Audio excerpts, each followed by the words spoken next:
नमस्कार, आप देख रहे हैं आर्या न्यूज। मैं हूं आपके साथ पल्लवी सिंह। देश में जानलेवा कोरोना वायरस को खत्म करने के लिए वैक्सीन अभियान चलाया जा रहा है और अब तक देश में 100 करोड़ से ज्यादा लोगों को डोज भी लगाई जा चुकी है। इस लक्ष्य को हासिल करके देश ने एक नया इतिहास रच दिया है। इसी के मद्देनजर प्रधानमंत्री नरेंद्र मोदी आज 7 वैक्सीन निर्माताओं से मिलेंगे और विषय पर भविष्य की जरूरतों पर भी चर्चा की जाएगी। बताया जा रहा है कि 7 वैक्सीन निर्माताओं से पीएम मोदी शाम को करीब 7 बजे मुलाकात करेंगे और वैक्सीन निर्माताओं के साथ पीएम मोदी की ये बैठक देश में वैक्सीन की 100 करोड़ खुराक देने के ऐतिहासिक लक्ष्य को प्राप्त करने के बाद हो रही है। ऐसे में भारत ने यह लक्ष्य 21 अक्टूबर को छू लिया था और बैठक में भविष्य की जरूरतों और दुनिया के लिए भारत में वैक्सीन की भूमिका के मुद्दे पर चर्चा होगी।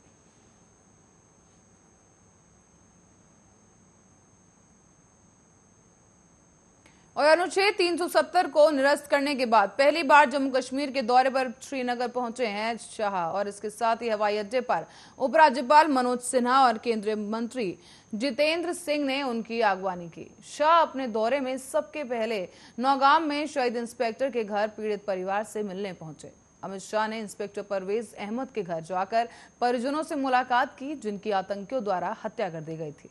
ऐसे में जून में नमाज पढ़ने के लिए मस्जिद जा रहे इंस्पेक्टर परवेज की आतंकियों ने हत्या कर दी थी।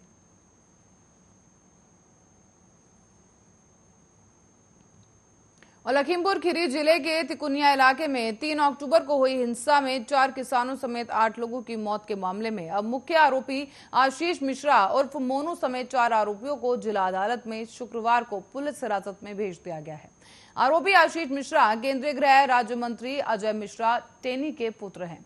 साथ ही विशेष अभियोजन अधिकारी एसपी यादव ने बताया है कि जांचकर्ताओं ने मुख्य न्यायिक मजिस्ट्रेट चिंताराम की अदालत में अर्जी देकर आशीष मिश्रा उर्फ मोनू और अंकित दास, शेखर भारती और लतीफ को पुलिस हिरासत में भेजने का अनुरोध किया था। यादव ने यह भी कहा कि अभियोजन पक्ष और बचाव पक्ष जो है दलीलें सुनने के बाद अदालत ने चारों आरोपियों को 22 से 24 अक्टूबर तक पुलिस हिरासत में भेजने की अर्जी को स्वीकार कर लिया है। उन्होंने ये भी कहा कि पुलिस हिरासत की अवधि 22 अक्टूबर शाम 5 बजे से शुरू होकर 24 अक्टूबर शाम 5 बजे तक समाप्त होगी। यादव ने यह भी बताया था कि अदालत में आशीष मिश्रा को 14 दिन की पुलिस हिरासत में भेजने की अर्जी दी गई थी, जिस पर सुनवाई के बाद अदालत ने 12 से 15 अक्टूबर तक उन्हें हिरासत में भेजने की स्वीकृति दे दी। गौरतलब है कि 3 अक्टूबर को जिले के तिकुनिया इलाके में हुई हिंसा में 4 किसानों समेत 8 लोगों की मौत हो गई थी। इस मामले में केंद्रीय गृह राज्य मंत्री अजय मिश्रा के बेटे आशीष और 15 से 20 अन्य लोगों के खिलाफ हत्या का मामला दर्ज किया गया। इस दौरान आशीष को पिछले 9 अक्टूबर को गिरफ्तार कर लिया गया और इस मामले में अब तक 10 अभियुक्त गिरफ्तार किए जा चुके हैं। उन्होंने कहा है कि अदालत ने जांच में हस्तक्षेप किए बिना ही आरोपी के वकील को उपस्थित होने की अनुमति देने का आदेश दिया। उन्होंने ये भी कहा कि अदालत ने आरोपी की मेडिकल जांच के भी निर्देश दिए। इस पूरे मामले में आरोपी अंकित दास पूर्व केंद्रीय मंत्री स्वर्गीय अखिलेश दास का भतीजा है, जिसको पिछले दिनों हिरासत में लेकर पुलिस लखनऊ आई और उसके बाद घर से रिवॉल्वर और बंदूक बरामद की गई थी। इससे पहले भी अदालत ने आशीष मिश्रा समेत अन्य आरोपियों को पुलिस हिरासत में भेज दिया था।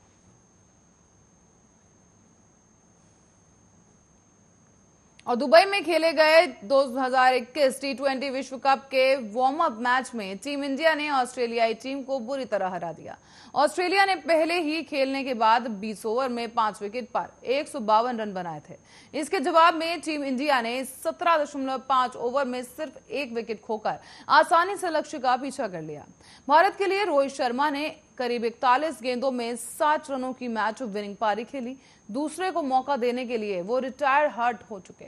इस दौरान आपको बता दें कि शानदार फॉर्म में चल रहे केएल राहुल ने 39 रन बनाए और इसके अलावा सूर्य कुमार यादव ने 27 गेंदों में नाबाद 38 और हार्दिक पांड्या ने 8 गेंदों में नाबाद 14 रन बनाए। इससे पहले ऑस्ट्रेलियाई कप्तान आरएन फिंच ने टॉस जीतकर पहले बल्लेबाजी करने का फैसला किया था, लेकिन उनके ये निर्णय शुरुआत में पूरी तरह से गलत साबित हुए। इस दौरान डेविड वार्नर, आरॉन फिंच और मिशेल मार्श सस्ते में ही आउट हो गए। हालांकि इसके बाद स्टीव स्मिथ ने जिम्मेदारी लेते हुए पहले ग्लेन मैक्सवेल के साथ चौथे विकेट के लिए 61 रनों की साझेदारी की।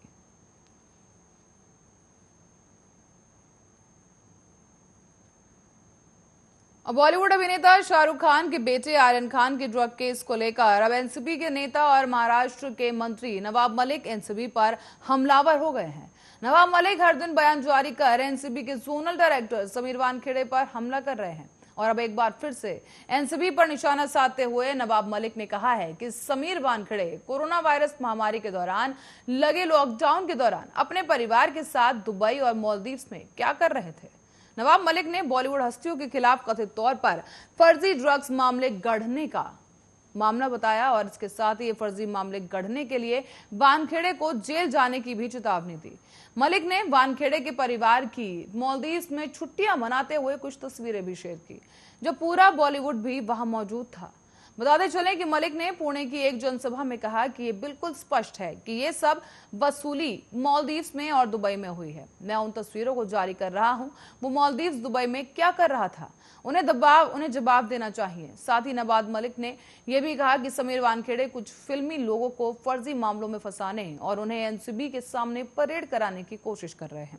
बीजेपी के कुछ लोगों के साथ वानखेड़े फिल्म उद्योग के लोगों को धमका रहे हैं। साथ ही मैं दोहरा रहा हूं कि वो झूठे मामले दर्ज करते हैं और बिना किसी सबूत के व्हाट्सएप चैट के आधार पर लोगों को गिरफ्तार करते हैं।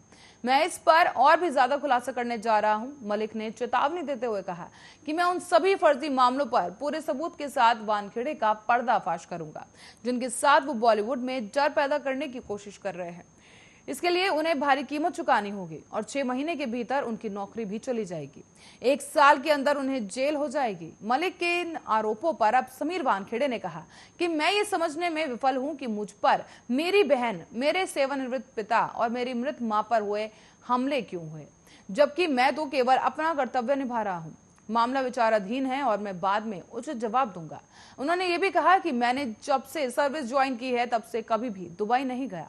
मैं मेरी बहन के साथ मालदीव्स नहीं गया था। मैंने सरकार से आधिकारिक रूप से छुट्टी ली थी और अपने पैसे से अपने परिवार के साथ ट्रिप पर गया था। मेरी बहन अलग से मालदीव्स गई थी। साथ ही समीर वानखेड़े ने बताया कि मैं जल्द ही नवाब मलिक के खिलाफ लीगल एक्शन लूंगा।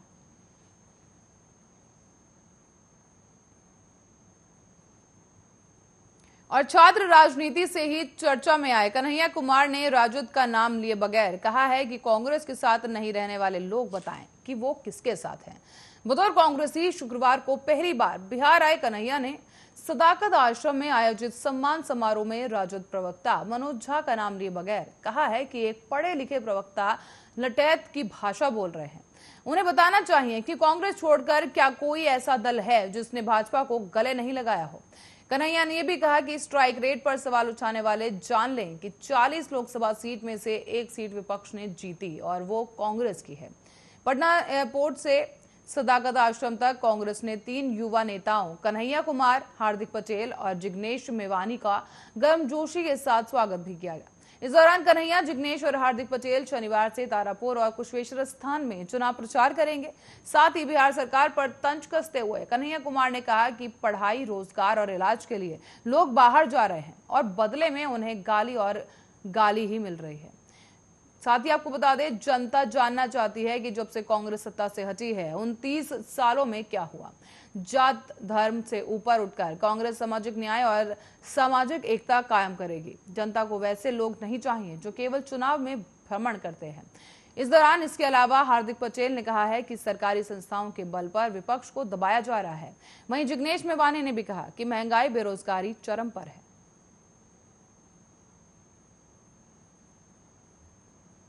और मिशन शक्ति के तहत आज जालौन जिले की 21 बालिकाओं को डीएम के साथ कई विभागों का 1 दिन का अधिकारी नियुक्त किया गया, जिसमें बालिकाओं ने आने वाले फरियादियों को सलाह दी और मामले में तुरंत न्याय देने की भी बात कही। तो वहीं डीएम की कुर्सी संभालने वाली इंटरमीडिएट की एक छात्रा निशा ने कहा कि सरकार महिलाओं को लेकर कोई लापरवाही नहीं बरतना चाहती। महिलाओं को न्याय मिल सके इसलिए सभी विभागों को अपनी जिम्मेदारी समझनी होगी।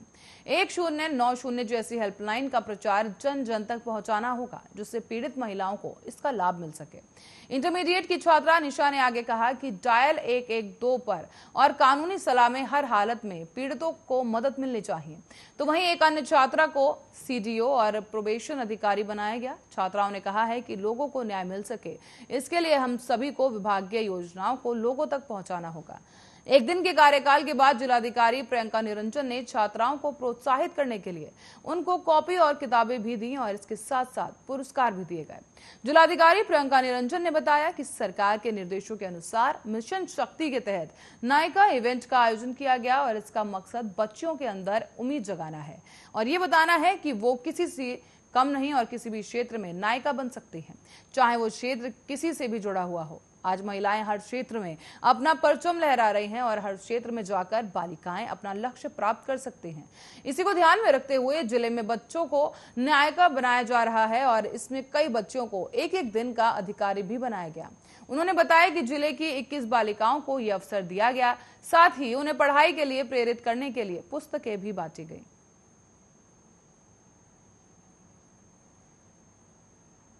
और गाजियाबाद पुलिस को बड़ी कामयाबी हाथ लगी है, जहां दरअसल गाजियाबाद पुलिस ने अश्लील चैटिंग कर रहे लोगों को निशाना बनाकर पैसे ठगने वाले इस गैंग का भांडाफोड़ कर दिया है। पुलिस ने इस पूरे मामले का खुलासा करते हुए एक दंपति समेत 4 लोगों को गिरफ्तार किया। साथ ही गाजियाबाद सिटी एसपी निपुण अग्रवाल ने इस गैंग की गिरफ्तारी के बाद बताया कि इस गैंग में एक दंपति समेत 3 महिलाएं शामिल थी। उन्होंने राजनगर एक्सटेंशन की सोसाइटी में एक फ्लैट भी किराए पर लिया था। गाजियाबाद सिटी एसपी निपुण अग्रवाल ने इस मामले का खुलासा करते हुए बताया कि अब तक इस गैंग के 4 बैंक अकाउंट की सूचना मिल चुकी है और इन 4 बैंक अकाउंट्स में लगभग 3.8 करोड़ रुपए का लेन देन हुआ है। पुलिस ने इस गैंग के सारे अकाउंट्स को अब जब्त कर लिया है। साथ ही आपको बताते चले कि गाजियाबाद पुलिस ने यह भी बताया कि ये गैंग लोगों की अश्लील वीडियो बनाकर उनसे स्ट्रिप टेट कर जरिए ब्लैकमेल किया करता था और उनसे पैसे इकट्ठा करता था। इस गैंग का संचालन एक दंपति के द्वारा किया जा रहा था, जो कि गाजियाबाद पुलिस द्वारा गिरफ्तार किए गए। साथ ही इस गैंग ने गुजरात के रहने वाले एक युवक से लगभग 80 लाख रुपए की ठगी भी की थी। इस युवक ने पहले स्ट्रिप चैट किया और बाद में पर्सनल नंबर शेयर कर गैंग के लोगों से बातचीत करने लगा। पहले इस गैंग के लोगों ने उसके साथ बातचीत कर वीडियो कॉल के जरिए उसकी अश्लील वीडियो बनाकर उसे ब्लैकमेल किया और 1 साल में लगभग 40 लाख रुपए उससे ठग लिए। इसके बाद भी इस गैंग ने युवक को नहीं छोड़ा और लगभग 80 लाख रुपए की ठगी युवक के साथ की गई। इस मामले में इस गैंग के खिलाफ गुजरात पुलिस में भी मुकदमा दर्ज है।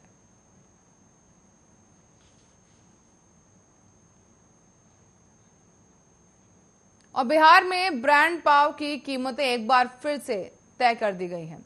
ऐसे में बेकरी एसोसिएशन ऑफ बिहार की बैठक में नई दरों को 31 अक्टूबर से पूरे बिहार में लागू करने का निर्णय लिया गया। एसोसिएशन के अध्यक्ष एन.के. अग्रवाल की अनुपस्थिति में यह बैठक की गई और निर्णय लिया गया। वैशाली ब्रेड के ऋषिकेश कुमार ने कहा कि पिछली बैठक में कई लोग मौजूद नहीं थे। इसके अलावा 24 अक्टूबर से बढ़ाई जाने वाली कीमतों के लिए तकनीकी परेशानियां भी ब्रेड उत्पादक कंपनियों को ही हो रही थी। नई कीमतें वाले पैकिंग रैपर के अलावा रिटेलर्स के पास सूचना पहुंचाने के लिए भी बहुत कम समय मिला। इसे देखते हुए अब नई कीमतों को लागू करने की तिथि को आगे बढ़ाने का निर्णय लेना पड़ा है।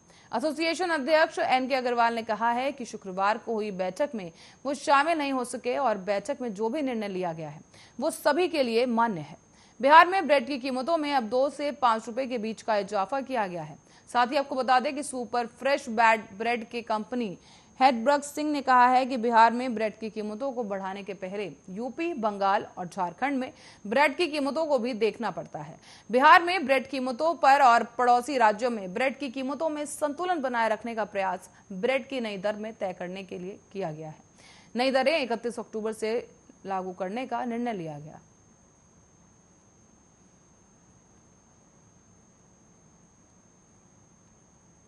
और इंदिरा गांधी के शासनकाल के दौरान लगभग 21 महीने के वो दिन आए जब इस देश की जनता को इमरजेंसी जैसे हालातों से दो चार होना पड़ा और इस दरमियान संविधान जितना संशोधित किया गया उतना किया गया, लेकिन उस पूरे दौर के दौरान एक संशोधन ऐसा किया गया जिसको छूने से आज भी सभी राजनीतिक पार्टियां डरती हैं।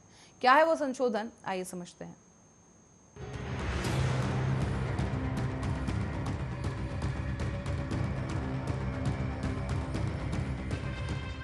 साल 1975 में तत्कालीन प्रधानमंत्री इंदिरा गांधी के शासनकाल में देश में इमरजेंसी लागू होने के साथ ही 21 महीनों का एक ऐसा दौर शुरू हुआ जिसमें सरकार ने कानून के नाम पर भरपूर मनमानियां की। यही वजह थी कि जब 1978 में इंदिरा गांधी के सत्ता से बेदखल होने के बाद संविधान का 44वां संशोधन किया गया तो उसमें अन्य मुद्दों के साथ साथ इस बात पर भी खास गौर किया गया कि भारतीय नागरिकों के स्वतंत्रता के अधिकार को और ज्यादा मजबूत किया जाए। इसी मंशा से आपको बताते चले संशोधन में ये कहा गया कि प्रिवेंटिव डिटेंशन या एहतियातन हिरासत के कानून के तहत किसी भी व्यक्ति को 2 महीने से ज्यादा हिरासत में रखने की अनुमति तब तक नहीं दी जा सकती जब तक एक एडवाइजरी या सलाहकार बोर्ड ऐसा करने के लिए ठोस और पर्याप्त कारण न दे दे। इस कानून के दुरुपयोग को रोकने के इरादे से संविधान संशोधन में ये भी कहा गया, एडवाइजरी बोर्ड का अध्यक्ष हाई कोर्ट का एक सेवारत न्यायाधीश होगा और इस बोर्ड का गठन उस उच्च न्यायालय के मुख्य न्यायाधीश की सिफारिशों के अनुसार किया जाएगा। संशोधन के अनुसार इस बोर्ड के अन्य सदस्य किसी भी उच्च न्यायालय के सेवारत या सेवानिवृत्त न्यायाधीश ही होंगे। इस संविधान संशोधन के 43 साल गुजर जाने के बाद भी इसके प्रावधानों को लागू नहीं किया जा सका, क्योंकि इन 43 सालों में बनी किसी भी सरकार ने संशोधन की धारा 3 को प्रभावी करने के लिए नोटिफिकेशन ही जारी नहीं किया। अब भारत के 100 रिटायर्ड प्रशासनिक अधिकारियों ने केंद्रीय कानून मंत्री किरण रिजिजू को एक खुली चिट्ठी लिखकर कहा है कि सरकार इस धारा को प्रभावी बनाने की तारीख तय कर दी। जिन लोगों ने इस चिट्ठी पर दस्तखत किए हैं उनमें पूर्व विदेश सचिव श्याम सरन, इंटेलिजेंस ब्यूरो और रॉ के पूर्व वरिष्ठ अधिकारी AS दुलत, इसके साथ साथ पूर्व मुख्य सूचना आयुक्त वजाहत हबीबुल्ला, प्रधानमंत्री के पूर्व सलाहकार TK नायर और इसके साथ साथ पूर्व गृह सचिव GK पिल्लाई जैसे बड़े नाम शामिल। ये सेवानिवृत्त अधिकारी कॉन्स्टिट्यूशन कंडक्ट ग्रुप के सदस्य हैं और अपनी चिट्ठी में उन्होंने लिखा है उनका किसी भी राजनीतिक दल से कोई संबंध नहीं, लेकिन वे भारत के संविधान के अनुरूप निष्पक्षता प्रतिबद्धता में विश्वास करते हैं। कानून मंत्री को लिखी अपनी चिट्ठी में समूह ने कहा है कि वर्तमान में कोई भी वकील जो किसी उच्च न्यायालय के न्यायाधीश बनने के योग्य है उसे सलाहकार बोर्ड में नियुक्त किया जा सकता है। इसका मतलब साफ है कि 10 वर्ष या उससे अधिक अनुभव वाला कोई भी वकील सलाहकार बोर्ड में बैठ सकता है। इन सेवानिवृत्त अधिकारियों सदस्यों को नियुक्त करने के बजाय अपनी पसंद के व्यक्तियों को नियुक्त कर सकते हैं जिनमें सत्ता या राजनीतिक दल के प्रति निष्ठा रखने वाले भी शामिल हैं। चिट्ठी में कहा गया है कि इस अधिसूचना को जारी करने में 43 वर्षों की देरी की वजह से मानवाधिकारों का घोर उल्लंघन हो रहा है। एहतियातन हिरासत का मतलब होता है, आपको बताते चले कि पुलिस किसी भी व्यक्ति को इस शक के आधार पर हिरासत में ले सकती है कि वो अपराध करने वाला है। भारत के संविधान के अनुच्छेद 22 के अनुसार गिरफ्तार किए गए किसी भी व्यक्ति को ऐसी गिरफ्तारी के कारणों के बारे में जल्द से जल्द सूचित किए बिना हिरासत में नहीं रखा जा सकता और न ही उसे परामर्श करने और बचाव करने के अधिकार से वंचित रखा जा सकता है। साथ ही यह अनुच्छेद ये भी कहता है कि गिरफ्तार किए गए और हिरासत में लिए गए प्रत्येक व्यक्ति को गिरफ्तारी के स्थान से मजिस्ट्रेट की अदालत तक यात्रा के लिए आवश्यक समय को छोड़कर ऐसी गिरफ्तारी के 24 घंटे की अवधि के भीतर निकटतम मजिस्ट्रेट के सामने पेश किया जाएगा और ऐसे किसी भी व्यक्ति को मजिस्ट्रेट के आदेश के बिना 24 घंटे के बाद हिरासत में नहीं रखा जा सकता। लेकिन संविधान का अनुच्छेद 22 साफ कहता है कि प्रावधान उस व्यक्ति पर लागू नहीं होंगे जिसे एहतियातन हिरासत में लिया गया। इसका सीधा मतलब ये है कि पुलिस को एहतियातन हिरासत में लिए गए व्यक्ति को न तो कारण बताने की जरूरत और न ही उसे वकील से परामर्श करने देने की जरूरत है और न ही मजिस्ट्रेट के सामने 24 घंटे में पेश करने की जरूरत। इसी साल आपको बताते चले अगस्त में एक मामले की सुनवाई के दौरान सुप्रीम कोर्ट ने कहा था कि प्रिवेंटिव डिटेंशन यानी कि एहतियातन हिरासत में लेना केवल सार्वजनिक अव्यवस्था को रोकने के लिए एक आवश्यक बुराई मात्र है। साथ ही अदालत ने यह भी साफ कहा था कि सरकार को कानून व्यवस्था की समस्याओं से निपटने के लिए मनमाने ढंग से एहतियातन हिरासत का सहारा नहीं लेना चाहिए और ऐसी समस्याओं को सामान्य कानूनों से निपटाया जा सकता है। आपको बताते चले कि राष्ट्रीय अपराध रिकॉर्ड ब्यूरो की ताजा रिपोर्ट के अनुसार साल 2020 में कुल 89,405 लोगों को विभिन्न कानूनों के तहत एहतियातन हिरासत में ले लिया गया था। इसमें से 68,077 व्यक्तियों को 1 महीने में, 2,651 व्यक्तियों को 1 से 3 महीने के बीच और 4,150 व्यक्तियों को 3 से 6 महीने के बीच एडवाइजरी बोर्ड की सिफारिश पर रिहा कर दिया गया। फिर भी वर्ष के अंत में 14,527 व्यक्ति फिर भी एहतियातन तौर पर ही गिरफ्त में रहे।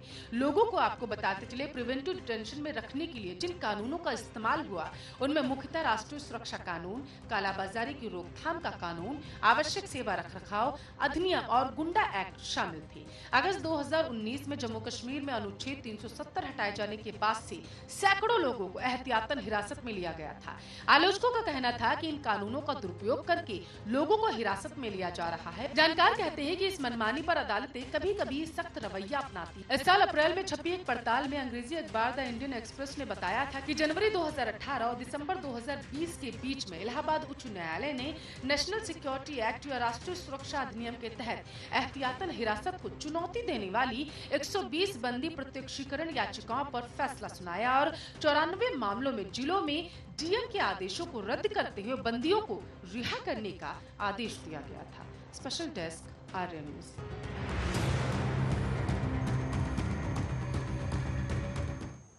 इस रिपोर्ट के साथ फिलहाल के लिए खबरों में इतना ही। देश दुनिया की तमाम खबरों के लिए बने रहे हमारे साथ।